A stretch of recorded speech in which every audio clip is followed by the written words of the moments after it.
Hello again, everyone. Edwin Leonard back once again in this YouTube astrological segment. I'm going to be talking about the Ascendant and Conjunct Chiron in the natal chart. Now, some of you may remember when I first started my YouTube astrology channel, I did a series on the aspects in the natal chart. They're a little bit concise. Some people may have referred to them as snappy. So what I decided to do was make another series on them in which the videos would be a little bit longer and more descriptive. So anyway, first thing up is, if you have the Ascendant and Conjunct Chiron in a natal chart, one way it may manifest is that an adjustment, which is the Inconjunct, may be needed between matters pertaining to new beginnings, which is the Ascendant, and helping and healing others, which is Chiron. One or the other may be overemphasized. The key is to find balance and equilibrium between the two.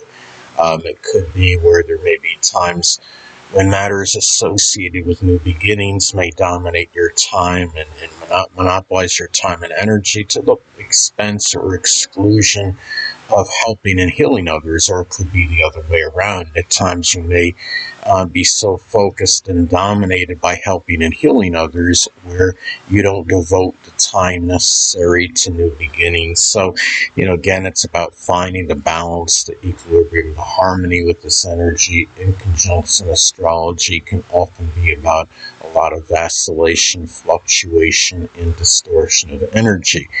And let's say, for example, if you have the Ascendant in Taurus, new beginnings may be embarked on in a rather methodical, deliberate, and plotting manner. It may be doing something Taurus-related, whether it could be geology, carpet laying, agriculture, architecture, gardening, cultivation, farming, art, music, or finance. It could be working as a pawnbroker or doing something with stocks, as some examples.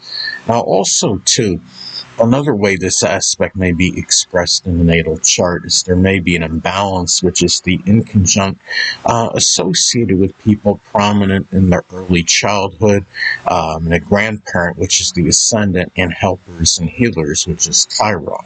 You may be dominated by one or the other. So it can be where, people that were prominent in your early childhood and a grandparent may monopolize your time and energy to the expense or exclusion of, activities with helpers and healers. Or it could be the other way around. People that were helpers and healers that did things to help and heal you in some way, shape, or form may dominate your time and energy, at times to the expense or exclusion of those prominent in their early childhood and a grandparent and help. So it's really, again, it's about finding the balance, the harmony, and the equilibrium with the energy. Now, if Chiron is in Aries, as an example, people may have helped and healed you, or those helpers and healers may have been tied in with helping you focus on, identity, or, finding your place in the world. There may have been matters with aggression, assertiveness, forcefulness, courage, ability to confront others when necessary, to be direct and outspoken. Things of that nature, doing things with little hesitation, or issues with doing things with little hesitation or procrastination.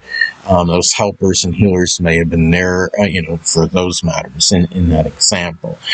Now, also, too, it may be either very easy or difficult dealing with wounds, which is Chiron, to the physical body, which is the Ascendant. So there may be times when you may have a very easy time, dealing, with the wounds, or they may not affect you that much in your general activities. And other times, if you have any, physical related wounds, it may be, really more of an arduous task trying to deal with them. So again, you have a lot of vacillation with this energy. If the Ascendant is in Gemini, as an example, there may be physical related wounds and suffering associated with the arms, the hands, the nerves, the lungs, issues with breathing. If the Ascendant is in the zodiac sign Cancer, is another example, there may be physical related suffering connected with the chest, the breast area, the ribs, the stomach, as another example. Now, also, too, wounds, which is Chiron, may at times have either a very adverse effect on one's vitality and energy, which is the Ascendant, and then other times, maybe none whatsoever. And then, you're talking about wounds that could be physical or emotional related ones.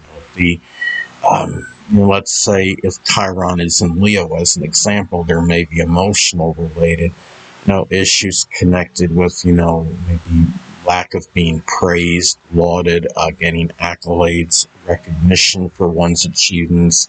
There may be something physical related connected with the heart, the spine, or the upper back, as another example. And also, too, it may be, you may at times an exorbitant amount of drive and motivation, which is the Ascendant, for helping, healing, mentoring, or even doing things connected with astrology, which is Chiron. Then other times, none at all. So there may be times where there's a tremendous amount of drive and motivation for those activities, and other times you just may simply be apathetic regarding them. So again, it's about finding, the balance, the equilibrium, and the harmony, which, with the energy. If you have,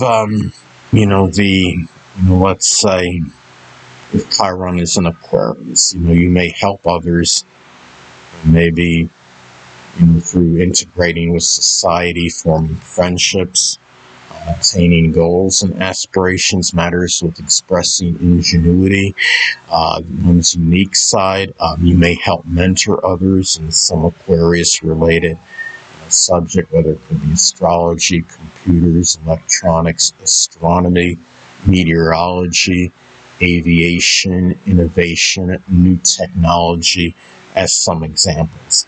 Another way that this aspect may manifest in the natal chart is that you may either expend too much or too little energy and vitality, which is the Ascendant, in terms of helping and healing others, which is Chiron. Now, the thing about so there may be times when you have an exorbitant amount of energy in terms of helping and healing others, and other times you may not expend any in doing so. So you have a lot of vacillation again with the energy.